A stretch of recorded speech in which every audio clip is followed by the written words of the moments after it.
Hi, hello, welcome to Sravana Health Tips. Sri multi speciality clinic chest physician doctor Srinivas సార్తో మనం ఉన్నాము. నమస్తే sir. నమస్తే అండి.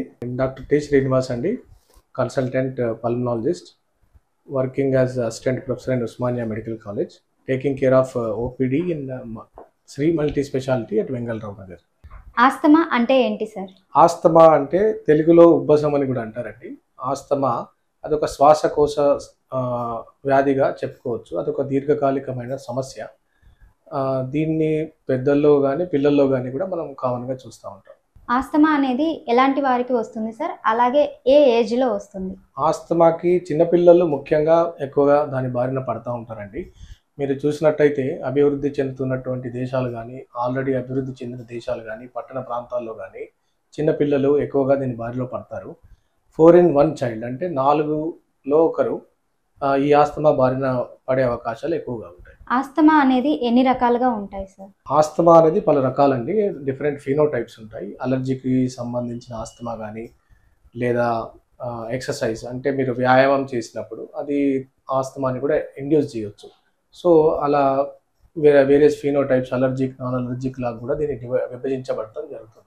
ఆస్తమా ఉంది అని ఎలా నిర్ధారించవచ్చు సార్? ఆస్తమా ఉంది అని నిర్ధారించాలంటే ముందుగా లక్షణాలు, సిమ్టమ్స్ అండ్ సైన్స్ ఎలా ఉన్నాయో చూడాల్సి వస్తుందండి. ఇప్పుడు మన దగ్గరికి ఎప్పుడైనా పేషెంట్ వచ్చినప్పుడు నాకు ఛాతీ అంతా పట్టేసినట్టు ఉంటుంది, ఆయాసం వస్తుంది, లేదా పిల్లి కూతుల శబ్దాలు వినిపిస్తున్నాయి, నాకు దగ్గు ఉంటుంది, ఇలాంటి లక్షణాలు చెప్పినప్పుడు మనము ఆస్తమా ఉందనేమో గమనించాల్సి వస్తుంది. ఆస్తమాని ఎలా నిర్ధారిస్తారు సార్? అలాగే ఆస్తమా గల లక్షణాలు ఎలా ఉంటాయి సార్? ముందుగా లక్షణాలను చూసినట్టయితే అండి, పేషెంట్ మనకి నాకు ఛాతీ పట్టేసినట్టుగా ఉంటుంది, లేదా ఆయాసంతో పాటు పిల్లి కూతుల శబ్దాలు వస్తున్నాయి, దగ్గుగా ఉంటుంది, కాస్త దూరం నడిచాక నేను కూర్చోవాల్సి వస్తుంది, ఆగాల్సి వస్తుంది, ఇలాంటి లక్షణాలు చెప్పిన వారికి మనం ఆస్తమా ఉందేమో అని చెప్పి కొన్ని పరీక్షలు చేయాల్సి ఉంటుంది. పరీక్షల్లో స్పైరోమెట్రీ ముఖ్యంగా, లేదా కొన్ని రక్త నమూనాలు సేకరించి అందులో అలర్జీ శాతం, ఈస్నోఫిల్ కణాలు కానివ్వండి, ఐజీఈ కానివ్వండి, ఇలాంటి అలర్జీ ఏమైనా ఉందా చూసి అప్పుడు ఆస్తమా ఉందా లేదా నిర్ధారించడం జరుగుతుంది. ఆస్తమా రావడానికి గల కారణాలు ఏంటి సార్? ఆస్తమా రావడానికి కారణాలు ఇందాకే మనము మాట్లాడుకున్నట్టుగా వేగంగా అభివృద్ధి చెందుతున్నటువంటి పరిశ్రమలు, ఎక్కువగా పొల్యూషన్, దుమ్ము, ధూళి, చల్లటి గాలి కూడా కావచ్చు. అంటే మనం రోజు కొన్ని వందల సార్లు మన శ్వాసకోశ అనేది వాతావరణానికి ఎక్స్పోజ్ అవుతుంది. అలాంటి ఎక్స్పోజ్ అయినప్పుడు చిన్న చిన్న క్రిములు కావచ్చు, లేదా వేరియస్ అలర్జెన్స్ కావచ్చు, రసాయనాలు కావచ్చు, అవన్నీ మన శరీరంపై కొంతవరకు ప్రభావం చూపిస్తుంది. ఆ ప్రభావం చూపించినప్పుడు ఈ కణాలు ఎప్పుడైతే మన శ్వాసకోశలోకి ఎంటర్ అయిన తర్వాత మన శరీరంలో కొన్ని చేంజెస్ జరుగుతాయి. అప్పుడు కొన్ని ఇన్ఫ్లమేటరీ మీడియేటర్స్, వాటిని మనం రసాయనాలు కూడా చెప్పుకోవచ్చు, అవి మన శ్వాసకోశ మీద కొంత ప్రభావం చూపిస్తుంది. ఆ శ్వాసకోశను కుదించుకుపోయేలాగా, అంటే దాన్ని ఎయిర్వే నారోయింగ్ అంటాం. అప్పుడు సరిపడా గాలి పోకుండా ఛాతీ పట్టేసిన ఫీలింగ్ అనేది దానివల్ల కూడా వస్తుంది. సో సరిపడా గాలిని ఇన్ఫ్లో కానియకుండా మళ్ళీ బయటికి రానియకుండా ఆపేస్తుంది. సో దీన్ని మనం పిల్లి కూతల శబ్దాలుగా కూడా గుర్తిస్తూ ఉంటాం. రాత్రిపూట గురక ఎక్కువగా వస్తుంది కదా సార్, అది కూడా ఆస్తమా వలన వస్తుంది? అది రెండు వేరు వేరు కండిషన్స్ అండి. ఇప్పుడు అబ్స్ట్రక్టివ్ స్లీప్ యాప్నియా ఉన్న వాళ్ళకి గురక వస్తుంది. సో పిల్లి కూతలు రావడం అనేది ఆస్తమా ఉండొచ్చు. ఈ రెండు కండిషన్స్ కూడా ఒకే మనిషిలో ఎగ్జిస్ట్ ఉండొచ్చు. దాన్నే మనం హికామ్స్ డిక్టమ్ అని కూడా అంటాము. So 1 person can have many diseases అని ఈ డిక్టమ్ మనకి చెప్తుంది.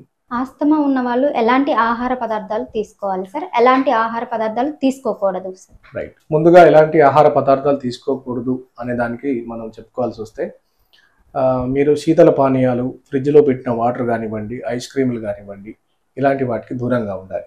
రెండోది, ధూమపానం అలవాటు ఉన్న వాళ్ళు ఖచ్చితంగా దానికి దూరంగా ఉండాలి. లేదనంటే ఈ వ్యాధి ఇంకా తీవ్ర రూపం దాల్చే అవకాశాలు ఉంటాయి. అవి కాకుండా ఇంకా మీరు దుమ్ము ధూళి దులపాల్సి వచ్చినప్పుడు తగినన్ని జాగ్రత్తలు తీసుకొని మాస్క్ పెట్టుకోవడం, లేదా దుమ్ము దులపడం మానేయడం, ఇలాంటి జాగ్రత్తలు మాత్రం తప్పకుండా పాటించాలి. ఎలాంటి ఫుడ్ తీసుకోవాలి? ఫుడ్ పదార్థాల్లో ముఖ్యంగా విటమిన్ సి, ఏవైతే నారింజ, మీకు ఇలాంటి ఫ్రూట్స్లో ఉంటాయో ఆ విటమిన్ సి ఫ్రూట్స్ ఎక్కువ తీసుకోవాలి. మళ్ళీ మెగ్నీషియం కంటెంట్ ఉండే పదార్థాలు, మెగ్నీషియం మనకు ముఖ్యంగా పాలకూరలో వీటిలో లభ్యమవుతుందండి. అలాగే దాంతోపాటు సమతుల్య ఆహారం, బ్యాలెన్స్డ్ డైట్ కూడా దానికి ఎంతో తోడ్పాటు ఇస్తుంది. సో సమతుల్య ఆహారం అనేది తీసుకోవడం ఉత్తమం. సార్ మనం ఇంట్లో పెంపుడు జంతువులు ఉంటాయి కదా సార్, వాటి వల్ల కూడా ఆస్తమా వచ్చే ప్రమాదం ఉందా? అవునండి, కొంతవరకు, అందరికీ రాకపోవచ్చు. ఎవరైతే అలర్జిక్ ఉంటారో వాటి నుంచి వచ్చే ఫర్ ఉంటుంది కదండి, చిన్న చిన్న ఎంటికలు, అవి చాలా మట్టుకు ఎయిర్లో ఉండిపోతాయి.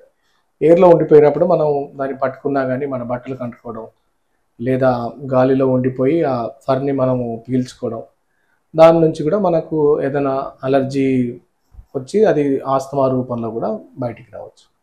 సో ముఖ్యంగా మీరు చూసినట్టయితే పెంపుడు జంతువుల్లో పిల్లి కానివ్వండి, కుక్క కానివ్వండి, ఇవి మోస్ట్ కామన్గా ఉంటాయి. వాటి ఫర్రే కాకుండా ఎక్స్క్రీటరీ ప్రోటీన్స్ అంటే అవి చేస్తున్నటువంటి మలమూత్ర విసర్జనలో ఉండే యాంటీజెన్స్, అలర్జెన్స్ కూడా దానికి ఆస్తమా లాగా రావచ్చు. ఆస్తమా ఉన్నవాళ్ళు వ్యాయామాలు చేయవచ్చా సార్? ఆస్తమా ఉన్నవాళ్ళు అందరూ కాదండి, అంటే ఎవరికైతే ఎక్సర్సైజ్ ఇండ్యూస్డ్ ఆస్తమా అని మనం డయాగ్నోజ్ చేస్తామో వాళ్ళు డెఫినెట్గా తక్కువ మోతాదులో, మినిమల్, చాలా తక్కువ ఎక్సర్సైజ్ మాత్రమే చేయాల్సి ఉంటుంది. మిగతా వాళ్ళు అదర్ టైప్ ఆఫ్ ఆస్తమా ఉన్న వాళ్ళు మాత్రం చేయొచ్చు, వ్యాయామం చేయొచ్చు. బట్ అది ఖచ్చితంగా అదుపులో ఉందని మనం నిర్ధారించిన తర్వాతే వాళ్ళు వ్యాయామానికి చేసుకోవడానికి వీలుంటుంది. ఆస్తమా రాకుండా వ్యాక్సినేషన్స్ ఏమన్నా ఉంటాయా సార్?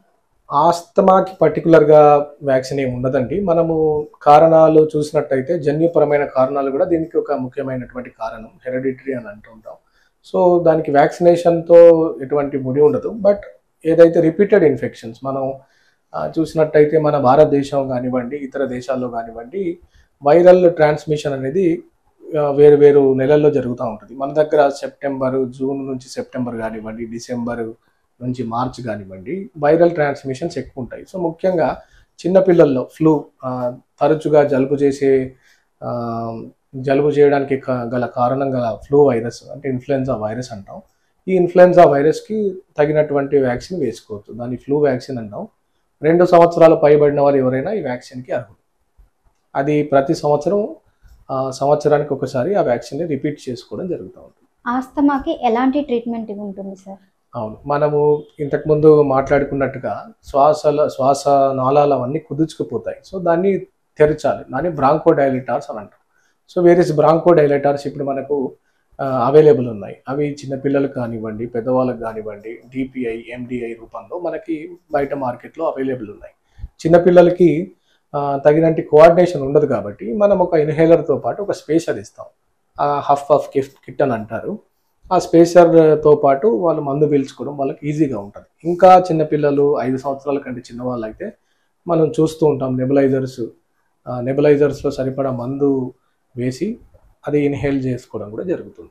ఇంకా కాస్త ముసలి వాళ్ళు, ఎవరికైతే హ్యాండ్ అండ్ మౌత్ కోఆర్డినేషన్ ఉండదో వారికి కూడా మనం స్పేసర్ యాడ్ చేయొచ్చు. Thank you sir. Thank you అండి, thank you very much. And please like and subscribe Shravana health tips for further updates. Thank you sir.